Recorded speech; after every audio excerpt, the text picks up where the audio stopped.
क्या लोग तुम्हारी बातों को नहीं सुनते? क्या लोग तुम्हारी बातों को हल्के में लेते हैं? और क्या लोग तुम्हारा और तुम्हारी बातों का सम्मान नहीं करते? तो इसका एक ही सॉल्यूशन है, रिवर्स साइकोलॉजी। रिवर्स साइकोलॉजी एक ऐसा पावरफुल साइकोलॉजिकल टूल है जिसका इस्तेमाल अगर तुम सही तरीके से करते हो, सामने वाला बंदा तुम्हारी रेस्पेक्ट करेगा, तुम्हारी बातों को भी सीरियसली सुनेगा और तुम्हारी बातों की भी रेस्पेक्ट करेगा। रिवर्स साइकोलॉजी का यूज हम जाने अनजाने में हर रोज करते तो है, लेकिन सही तरीके से नहीं करते। तो आज की इस वीडियो में मैं तुम्हें बताऊंगा कि रिवर्स साइकोलॉजी क्या है, रिवर्स साइकोलॉजी कैसे काम करती है और लोग हमारे ऊपर रिवर्स साइकोलॉजी का कैसे इस्तेमाल करते हैं और हम रिवर्स साइकोलॉजी का सही तरीके से कैसे यूज करें। तो चलिए शुरू करते हैं। सबसे पहले समझते हैं कि रिवर्स साइकोलॉजी क्या है। रिवर्स साइकोलॉजी एक ऐसी टेक्निक है जहाँ पर तुम किसी व्यक्ति से कुछ ऐसा कराने के लिए कहते हो जो वास्तव में तुम चाहते हो उसका उल्टा, मतलब कि तुम जानबूझकर जो काम कराना चाहते हो उसका उल्टा कहते हो। तुम्हारे साथ भी कभी ना कभी ऐसा जरूर हुआ होगा कि तुमने कभी किसी को कुछ करने के लिए कहा और उसने उसका उल्टा कर दिया। जैसे बच्चों को खाना खिलाने के लिए कहा तो उसने मुंह फेर लिया, या किसी को किसी चीज के लिए मना किया तो उसने वही कर दिया। जब हमें कहा जाता है कि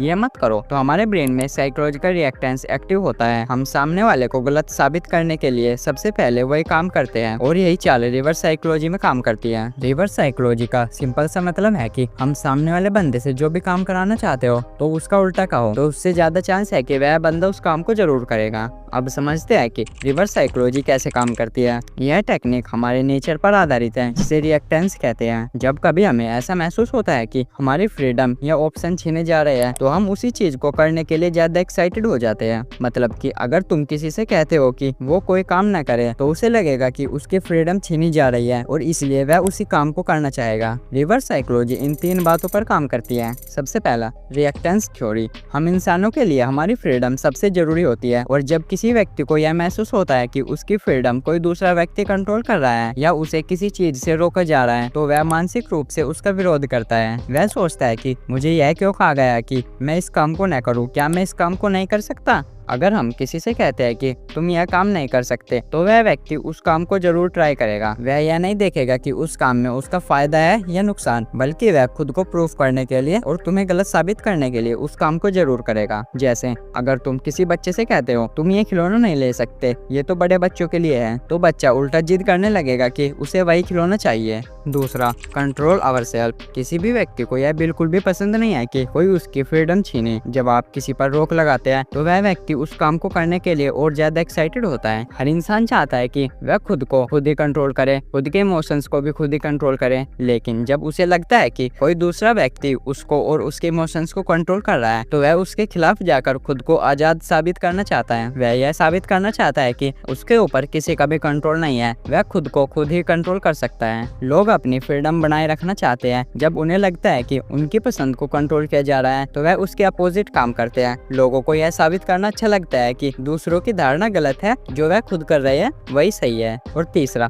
ईगो एंड चैलेंज। कई बार इंसान को चुनौती देना उसके ईगो पर लगता है। जब हम किसी से कहते हैं कि तुम ये नहीं कर सकते तो वह इसे एक चुनौती की तरह लेता है और खुद को साबित करने के लिए वही करता है। अब समझते हैं कि रिवर्स साइकोलॉजी का लोग हमारे ऊपर कैसे इस्तेमाल करते हैं और समझेंगे कि हम रिवर्स साइकोलॉजी का कैसे सही इस्तेमाल कर सकते हैं। सबसे पहले समझते हैं बच्चों पर इसका इस्तेमाल कैसे करते हैं। Number 1, challenge. बच्चों को जब यह लगता है कि उनकी एबिलिटी पर शक किया जा रहा है तो वह खुद को साबित करने के लिए उस काम को करने लगते हैं। जैसे अगर कोई बच्चा होमवर्क नहीं कर रहा तो उससे कहो मैं जानता हूँ कि तुम यह सवाल नहीं कर सकते, यह सवाल तुम्हारे बस का ही नहीं है, तो वह बच्चा खुद को इंटेलिजेंट साबित करने के लिए अपना होमवर्क करने लग जाएगा। Number 2, assuming disinterest. बच्चे अक्सर अपना मन बदलते रहते हैं। अगर आप उनकी रुचि को कम आके तो वह उसे करने लगेंगे। जैसे अगर बच्चा टॉफी खाने की जिद कर रहा है तो उससे कहे शायद तुम्हारा मन बदल गया होगा, तुम तो अब बड़े हो, टॉफी तो बच्चे खाते हैं। अब इसे सुनकर ज्यादा चांस है कि बच्चा उस टॉफी को खाने की जिद नहीं करेगा। Number 3, comparison with other. बच्चों को दूसरों से कंपटीशन करना अच्छा लगता है। अगर आप किसी और की तारीफ करें तो वह बच्चा भी वही करने लगेगा। जैसे अगर कोई बच्चा दूध नहीं पी रहा तो उससे कहे तुम्हारा दोस्त तो रोज 1 गिलास दूध पीता है और तुम पीते ही नहीं, इसलिए तुम्हारा दोस्त तुमसे ज्यादा ताकतवर है, तो अब ज्यादा चांस है कि वह बच्चा दूध को पीने लगेगा। रिवर्स साइकोलॉजी बच्चों को बिना डांटे या जबरदस्ती किए सही रास्ते पर लाने का एक शानदार तरीका है। अगर इसका सही तरीके से इस्तेमाल किया जाए तो यह पेरेंटिंग को और आसान बनाता है। अब समझते हैं कि लोग इसका रिलेशनशिप में कैसे इस्तेमाल करते हैं। Number 1, paying the doubt card. अगर आपका पार्टनर किसी चीज पर अड़ा हुआ है तो उसे शक की स्थिति में डालें। जैसे अगर तुम चाहते हो कि तुम्हारा पार्टनर घर के काम में तुम्हारी मदद करे तो उससे कहें, छोड़ो तुम यह काम नहीं कर पाओगे, मैं खुद ही कर लेती हूँ। इससे उसका ईगो हर्ट होगा और वो खुद को साबित करने के लिए तुम्हारे साथ काम करेगा।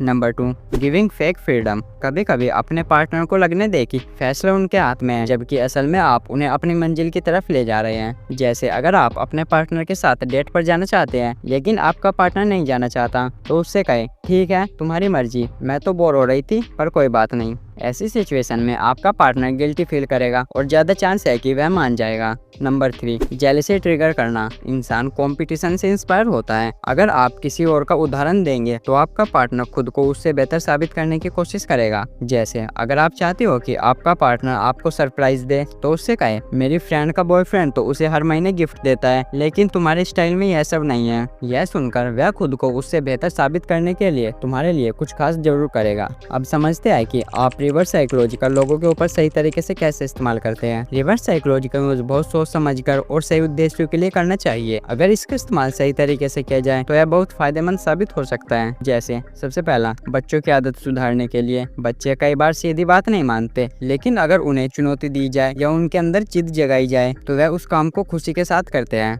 दूसरा, सेल्फ मोटिवेशन जगाने के लिए। कई बार लोग खुद को कमजोर महसूस करते हैं या आत्मविश्वास खो देते हैं। ऐसी सिचुएशन में आप उनके अंदरूनी मोटिवेशन जगाने के लिए रिवर्स साइकोलॉजी का यूज कर सकते हैं। जैसे, शायद तुमसे यह काम नहीं होगा, ये तो बड़ा मुश्किल काम है। तो इसके बाद सामने वाला व्यक्ति खुद को साबित करने के लिए पूरी मेहनत करेगा। तीसरा, टीम लीडर या मैनेजर के तौर पर। कभी कभी टीम में कुछ लोग आलस करते हैं या जिम्मेदारी नहीं लेना चाहते, तो आप चतुराई से रिवर्स साइकोलॉजी का प्रयोग करें। जैसे, अगर ये प्रोजेक्ट तुम नहीं करोगे तो कोई और कर लेगा, लेकिन शायद वो तुम्हारे जैसे स्मार्ट नहीं होगा। अब वो कर्मचारी उस प्रोजेक्ट को खुद लेना चाहेगा। चौथा, किसी की नकारात्मक आदत छुड़वाने के लिए। अगर कोई व्यक्ति किसी आदत से छुटकारा नहीं पा रहा तो उसे उल्टा कहकर सोचने पर मजबूर किया जा सकता है। जैसे अगर कोई व्यक्ति बहुत ज्यादा सिगरेट पीता है तो उससे कहे, तुमसे सिगरेट छोड़ने की उम्मीद करना बेकार है, तुम यह कर ही नहीं सकते। यह सुनने के बाद वह व्यक्ति अपने आत्मसम्मान की वजह से खुद को साबित करने की कोशिश करेगा और ज्यादा चांस है कि वह सिगरेट को छोड़ने की पूरी कोशिश करेगा। रिवर्स साइकोलॉजी एक बेहतरीन और पावरफुल टेक्निक है जो अगर सही तरीके से और अच्छे मकसद के लिए इस्तेमाल की जाए तो यह लोगों को प्रेरित करने, सुधारने और समझाने में मददगार साबित हो सकती है। लेकिन इसके पीछे आपकी नीयत साफ होनी चाहिए। धोखे या चालाकी की जगह एक प्रेरणा देने वाले उपकरण के रूप में इस्तेमाल करें।